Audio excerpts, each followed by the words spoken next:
Hello everyone and welcome to your horoscope for the week of June the 26th, July the 2nd, 2023. We have a really intense week ahead of us where we are going to experience certain disruptions, certain elements in our lives and of course collectively as well, which might anger us, which might trigger us, but at the same time there is also a lot of good and karmic rewards and pleasant surprises as well. So the beginning of the week might be a little bit more tensionate, and this is because Mercury is holding a square with Neptune, and Mercury almost in an erratic position, preparing to leave his home sign of Gemini, and the square to Neptune might act as a disillusionment. Now, if you remember, last week we had the Sun squaring Neptune, and that was a different kind of disillusionment because the Sun represents the light of our consciousness. So that was more like a really strong feeling where we had to process bigger truth in our lives, either that they're not gonna play out as idealistically as we might have thought or hoped and desired, or there was certain events that did not really depend on us that we had to adapt to, or it might have been our inner forces where we had to get out of, a wishy-washy, disempowered state and forcefully, I say forcefully, where that might be self-determination, get to problem-solving mode. Now with Mercury, this is where it's more like communication, processing, understanding. This is where it is only now when we see what the deeper meaning of certain words or what someone said or some communication is. This is where we get to the bottom of miscommunication, misinterpretation. But with Gemini and Pisces, it can also be the other way around, where we need to be careful because this might act like a mini Mercury retrograde period where there might be deception, there might be fraud, there might be phishing scams, there might be impersonation, especially on social media. So this energy, favors thieves and dishonest people who want to, steal something. Business, money, etc., etc. So especially at the beginning of the week, we really need to be careful with those way too good to be true emails. And as we progress in the week, this can also lead to angry words. This can also lead to saying things we don't necessarily mean on a heart level, because Mercury will be aneretic, so 29 degrees of Gemini, and that usually means lashing out. That usually means saying things without deeply thinking it through. And with the square with Neptune, it is easily understandable how, we might misjudge a situation or a person or have a very quick reaction. And this is also, highlighted by Mars and Leo holding a square all through the week with Uranus. And, Mars in Leo is very energetic. It is very fiery. It is our hearts and our emotions. Our heart space reacts very, very quickly to external stimuli. So this might also play out as fight, as conflict, and the crime rate this week with passionate crimes, strong emotion-fueled crimes might spike. So we might need to temper ourselves, we might need to temper our feelings, and also Mars at the very end of the week will hold an inconjunction, a quincunx, with Uranus. So not with Uranus, with Neptune. So we really, really need to be careful with what we dish out there, either verbally or non-verbally as well. And speaking about quincunx, before Mercury on the 27th will leave the sign of Gemini, it will hold it in conjunction with Pluto. And this aspect is really what we make of it, because we might get certain communications, certain news, especially Pluto, official news from institutions, from people even who are our superiors or who have some kind of power over us that we don't necessarily like, and this might cause our impulse to take back our power. Now, taking back our power is definitely part of the game, not just this week, but this whole period, because in July, the nodes of the moon, the north node and the south node, are going to shift signs into Aries and Libra, and they will hold the T-square with Pluto, and that without a shadow of a doubt will mean taking back our power from whatever, either we offered it to or whatever is leeching it from us. And that can also mean our inner forces.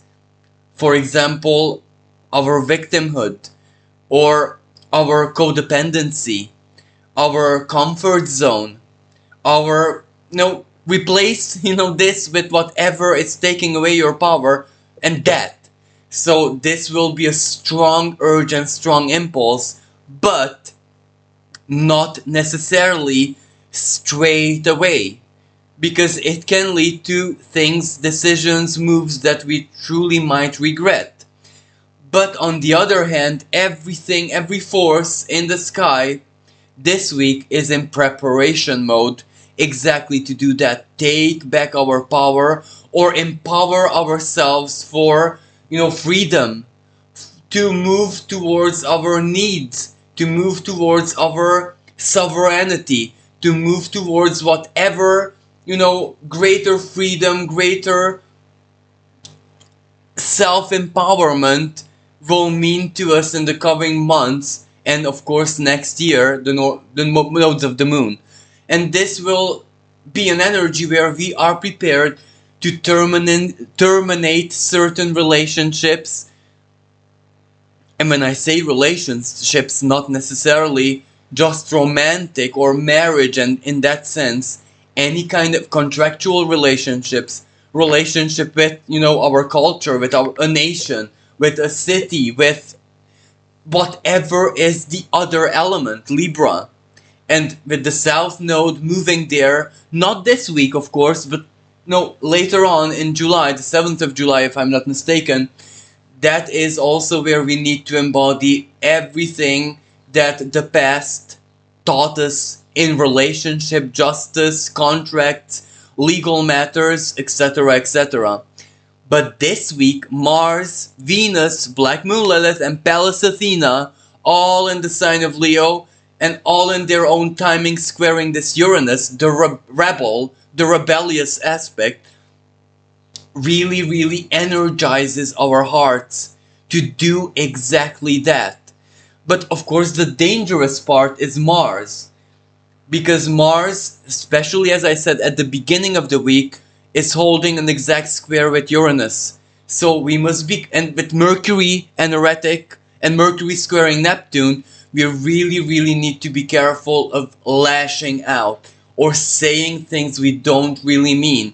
Because if we say something very insulting that can reach like a dagger the heart of another person, that is permanent, you know what I mean? That cannot be undone. But from another perspective, as I said, Mercury in the sign of Gemini. Gemini rules the hand fist fight. Any kind of fight. Now, of course, on the world stage, this will play out as rebellion, as uprising, as protests, as demonstration, and as, strikes, as, how do you say that? When workers stop working. That kind of work legislation protests in that sense, because Eris is holding a trine to Mars, and this trine perfects at the very end of the week. And Eris is, even in mythology, Mars is blood relative, and both of these planets have to do with action, with conflict, with war in their own exception. And both of these planets love situations where they're either outweighed by chances, outnumbered, when their sovereignty is deeply challenged. That is when their energy becomes very, very active.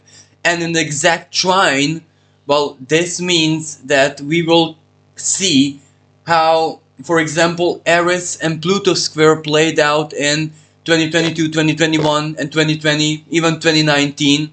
For example, people sieging the White House, all the protests in France, in Spain, in the Latin parts of Europe, and the Mars and Uranus square also plays out as explosions. So health and safety rules need to be respected this week because Uranus brings the awareness. If two dangerous elements are together non-harmoniously, well, an accident waiting to happen, well, chances are this week is when it will happen. And if I'm also not mistaken, I'm not sure if it was a square, but it was a tensionate aspect between Mars and Uranus. It led to the Beirut or Lebanon explosion, where some kind of chemical substance exploded and it devastated the city. So that was one way it played out in the past, and I'm not saying that it will repeat the same way, but explosion is still explosion. Maybe explosion of feelings, explosion of sense of justice, sovereignty, etc., etc., explosion of ego, explosion of desire, explosion of anger. So we really, really need to be careful with everything that really depends on us, Because, as I said, Mars quincunx Neptune, Pallas Athena quincunx Neptune. If we don't have control, it leads to something that cannot be undone later on. But going to the more positive elements, when Mercury leaves the sign of Gemini, so the 27th, it will progress in Cancer, and Mercury in Cancer is emotional understanding. It is emotional integration. It is deep empathy. It is the EQ, as they call it.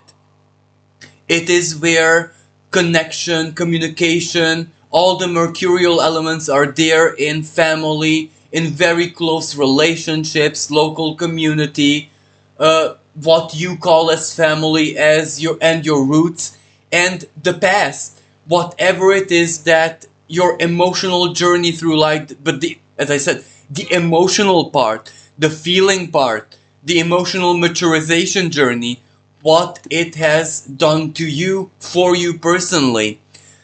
But as I said, later on, Mars will conjunct Mercury on the 1st of July, and both of their conjunctions will trine Saturn in the sign of Pisces.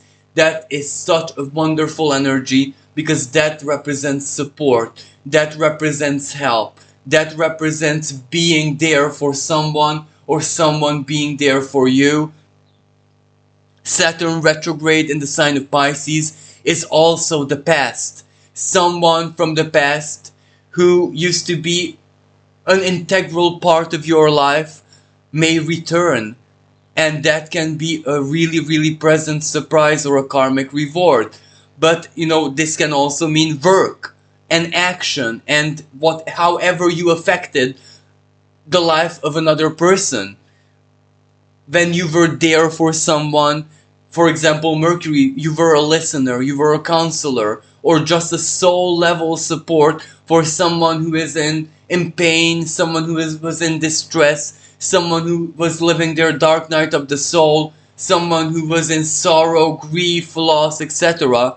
That karma can reflect back at your life in the most miraculous ways right now as a karmic reward. But at the same time, this can also play out in present tense, where being there for someone, being a supportive figure for someone, may lead to instant karma and instant gratification. And this is also where everything that you have done in order to better someone's life or stand embodying your greatest principles, your ideals, your deep faith, or any kind of spiritual work. Why not? Healing work, prayer, spiritual support for anyone or anything might reflect back at your life. And another non-spiritual approach to this, where the sun, whenever it conjuncts Mercury, that is an aspect of deep understanding, clarity, sometimes even prophecy, because this energy is like the Three of Cups in tarot. Inspiration, divine muse, dreams, feelings, altered state of consciousness elevate you. They bring you into the mood, into the state where you need to be to create, and your creation might be rewarded almost instantly, because Saturn in the sign of Pisces sometimes, is actually instant, because it dissolves Saturn's linearity. So from another point of view, this can represent as us being able to finally process something that has happened in the past with different feelings, with different eyes. This is an aspect of great clarity, emotional clarity. Mercury brings understanding to the light of our consciousness, and Saturn, the integration of it. And because Saturn is retrograde, one way or another, this also has something to do with the past, like deep forgiveness, healing, releasing something, but not releasing as in the present. This is where we get the benefits of having released a month ago or another period ago. So this is where we get the rewards and the benefits. And Juno, asteroid of partnerships, also trines Saturn, also in the sign of Cancer. This is where Mercury will conjunct Juno at the beginning of the week. That is such a wonderful energy, because it can mean support, it can mean help, it can mean life in an emotional way supporting you. But when I say life, chances are it will be another person, because Juno, you know what I mean. But in what quality will that person appear in your life? And this also favors like family connections, where a person, another soul, gets so deep into your life that you kind of accept them as soul family. So this is a really, really beautiful aspect.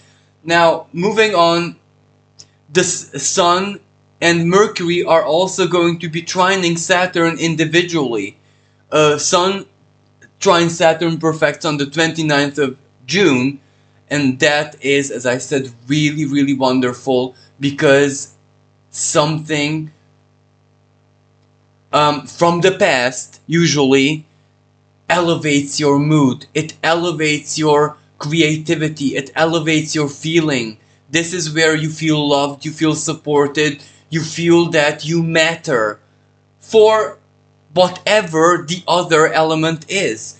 Mercury, a day after, holding the same conversation with Saturn, this is where the mind, it empowers you, it gets you into a position where you can communicate, where you can say healing, appreciative words, and that becomes magnetic. This is a really, really good aspect for therapists, for artists, for spiritualists, and for everyone who is trying to do something with family, as in to do something together with family, to get a home, relocation, to upgrade your house, to upgrade your home, either by getting finances for it, or the right house appears, or an invitation, come move here, you find your place. I want to say in the world, but use this in even a smaller sense, in a smaller exception. So moving on, we also have Neptune going retrograde on the 30th of June. Now, Neptune, even at the beginning of the week, is almost at a standstill, so its shadowy qualities are highlighted. So, of course, collectively speaking, this means misinformation, psychological warfare, mass media presenting events in a certain way. At the very beginning of the week, on the 26th, when Mercury is still in Gemini, that really means misinformation. It means where, news and everything related to news and stuff like that is meant to generate fear. Not all is at it as it is presented. So this is where it's pulling wool over the eyes. And when Neptune goes retrograde, when it's in stationary position, again, that points to the fact that lies, deception, con, everything that favors thieves is gonna be expanded, highlighted. It is going to play out in our lives both individually and collectively that much stronger. But the good side of this is truth-seeking energy. This is where we want to understand life, we want to understand reality, we want to understand the past, our own emotions, our own spiritual journeys with the eyes of our most inner beings. So this is where Neptune turns inwards, the eyes of the soul, the eyes of our unconscious. In tarot, this would be the High Priestess reversed, where we truly look at life through the inner lens. Now, of course, this is fantastic, again, for artists, for people who want to connect to spirit, also altered state of consciousness through substances and stuff like that. So it favors on the long term, because Neptune goes retrograde again on the 30th of June, and it gets out of retrograde on the 6th of December. So we have a lot of month for this soul searching. But of course, Neptune retrograde takes place every single year, and it's been for ages in the sign of Pisces, so we're kind of used to that.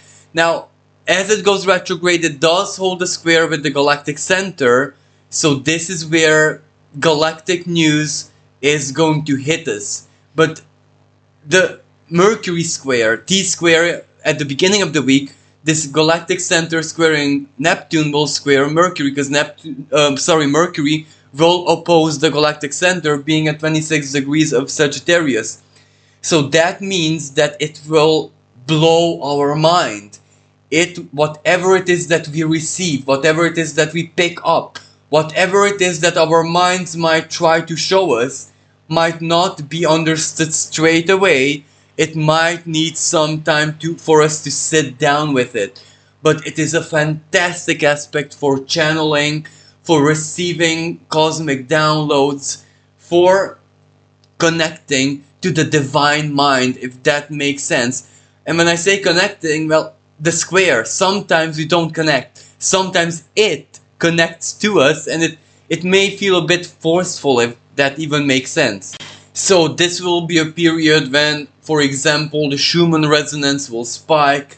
Our lives will be invaded by synchronicities, by numbers, the typical numbers. Everything might be symbolic, suggestive, and supposed to have meaning, but, we must not get caught in our efforts to interpret it straight away, because chances are we won't be able to. So let them sit with us, because when it will be time, our minds, for example, even this week at the Sun and Mercury conjunction, because that is, as I said, a prophetic aspect. Deep understanding, when we understand the symbolism, synchronicity, whatever, through our soul, through our feelings, through our deeper emotions. Cancer is the home of the moon, isn't it? Or Juno, a spiritual, let me rephrase this, a more experienced spiritual person will translate it to us. Or you listen to a horoscope or tarot reading or whatever, and you reach a certain kind of understanding. So Moving on, this is where another aspect is very, very relevant. Where Venus, as I said, especially on the 28th of June, will conjunct Black Moon Lilith, and they will square Uranus. Now, unlike Mars, this has a lot of good sides to it. It is a square, which means it will take us by surprise. It will shock us. It will be unexpected. Uranus and Taurus, it will really, really challenge us to open our horizons to something new, something unusual to us, unfamiliar to us, unseen of, heard of, experienced, unfelt by us, but it can really, really delight us. It can really surprise us. And most importantly, these two planets are gonna trine Chiron in the sign of Aries, so it is profoundly healing. It can be, for example, in the shape and form of something that life reflects back at you. For example, it can be very healing for self-worth. A comment, a feedback, for example, a letter from university. So put this in your own personal context, shows you a certain kind of truth that you cannot simply believe, but it is there, a compliment from life. It can be a person, especially an unusual person that you wouldn't usually connect with in any way, because let's be honest with ourselves, Black Moon Lilith and Venus in Leo is sensual energy as well, sexual even. So this is where healing can come in so very many ways, shapes and forms, in a very unexpected way. Strong attractions, strong passions, something, someone, a situation, an invitation, a happening can spark up the flames of your life and in your heart, of course, like nothing else. And this is where the best attitude is, Uranus, to be open to it. But this is where we get to the other side of the Venus square. Venus is in shadow. She will go retrograde on the 27th of July. So let's not commit. Let's not, draw any big conclusions from it. Take it as a surprise. Take it as a delight. Take it as a different perspective. Live the experience in embodied sense the way it comes, but it doesn't say anything yet, especially not anything long-term. Taurus. The long-term effects can be felt when Venus will, get out of retrograde. So this is where we are speaking about the autumn. And because she will have to move back her shadow path.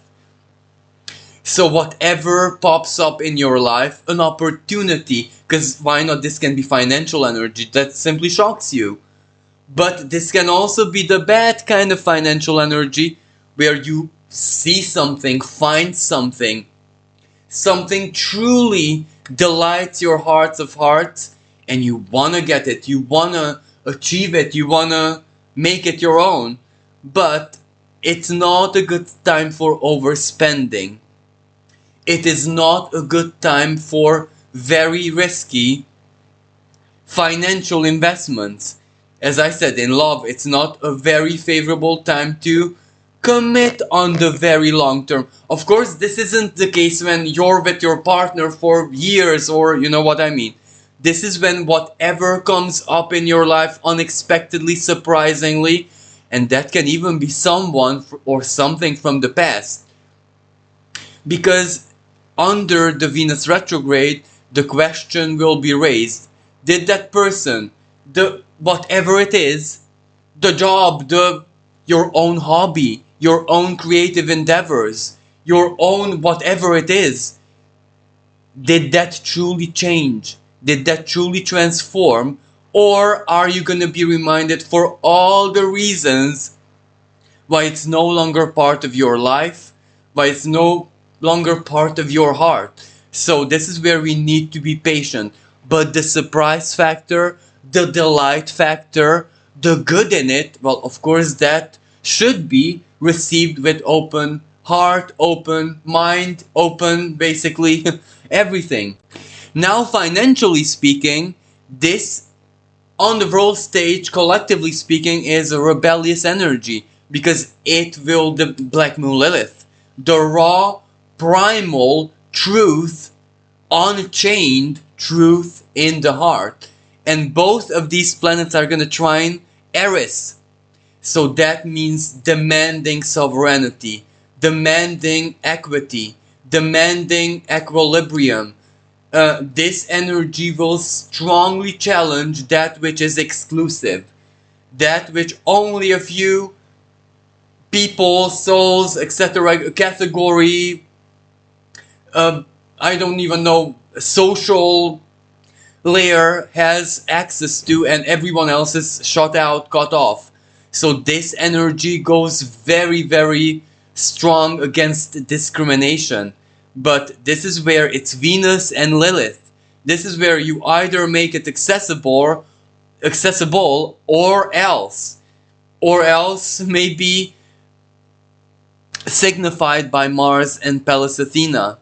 Either there is strong tactic to it, how to sabotage it, or there is fight to it, one way or another. And we must also not forget Jupiter being in the sign of Taurus, justice, court ruling, whatever the law says, and however we evolve our own acceptance of law and justice is there to stay with us for quite the long-term. Taurus, a fixed energy.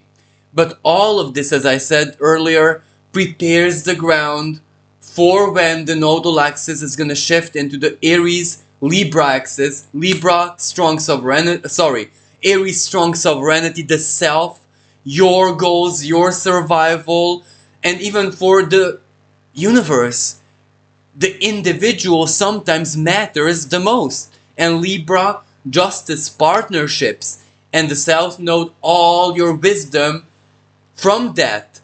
Sometimes the wisdom is when to, terminate a relationship, contract, or whatever. Sometimes the wisdom is how to reach balance and compromise. You know what I mean?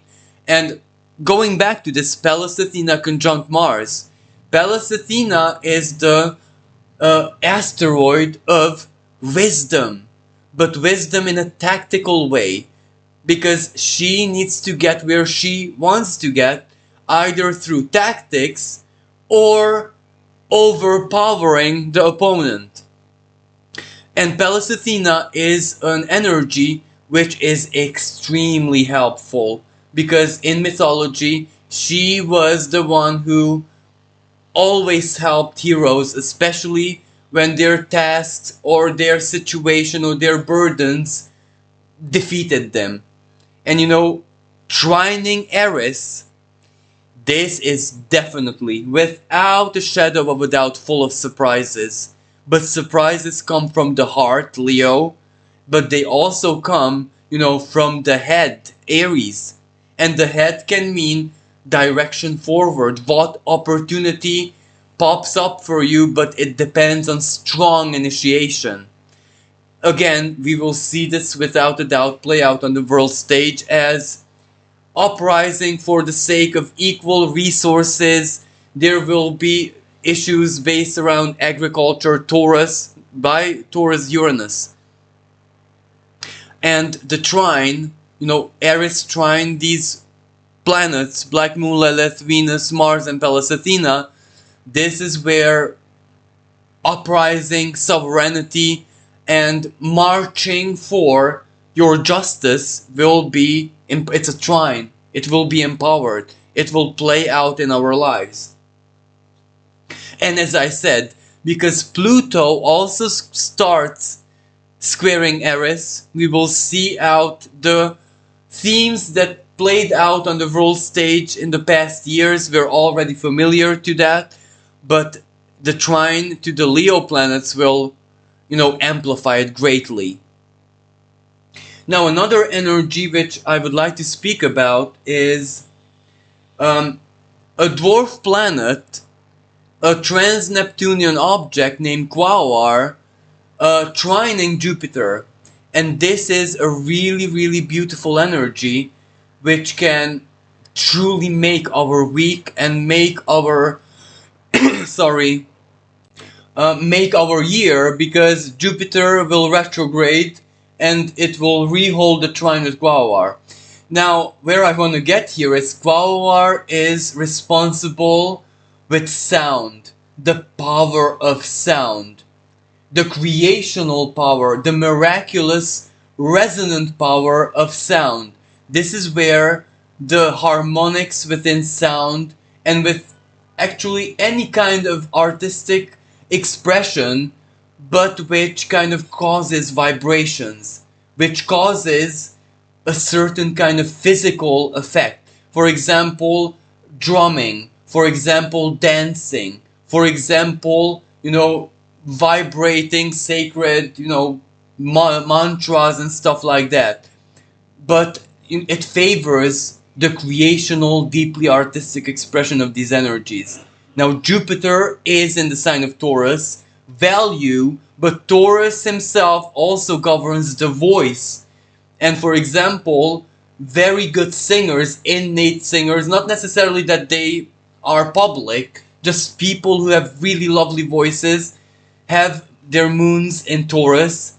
So Taurus is all about singing. For example, songbirds, a non-human expression of this energy.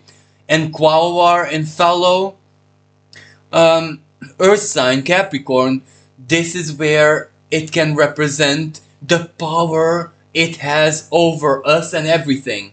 Now, long story short, from a deeply spiritual perspective, this is healing. Powerful healing, song, dance, frequencies, drumming, rhythm, music, just giving yourself to this primal urge to be one with sound, to be one with the inner harmonics and live it, embody it. Now, from a non-spiritual expression, this is where it can be the contract of your life, the contract of your dreams, especially if you activate Capricorn in all of these domains. Now, based on this aspect, because Jupiter is the great benefic, if you are a good singer and if you ever thought to go to some kind of singing competition, well, this might be the moment when, Jupiter truly empowers you. But it can also come as a blessing, it can also come as a surprise, it can come as connecting you with all the right people, because Capricorn can represent everyone in our lives that influences us in a material way, of course in a positive sense, where they want to share, they want to support us, they want to be our Capricorn patrons, if that makes sense. So Capricorn, is the sign of the boss, sign of patriarchy, but no one says that only has a negative expression. It can be a very positive expression, because it is duty of the patron to support that which is beautiful, that which is divine, and that which is ultimately valuable. So if you know how to sing, if you know how to play instruments, if you know how to, be in this very shamanic kind of vibes, but of course do something artistic with it, then chances are this would be a good week to share it. So I think I would like to leave it at this. Thank you everyone for listening. Thank you for all the love and support, and I do hope this horoscope was helpful. Until next time, bye for now.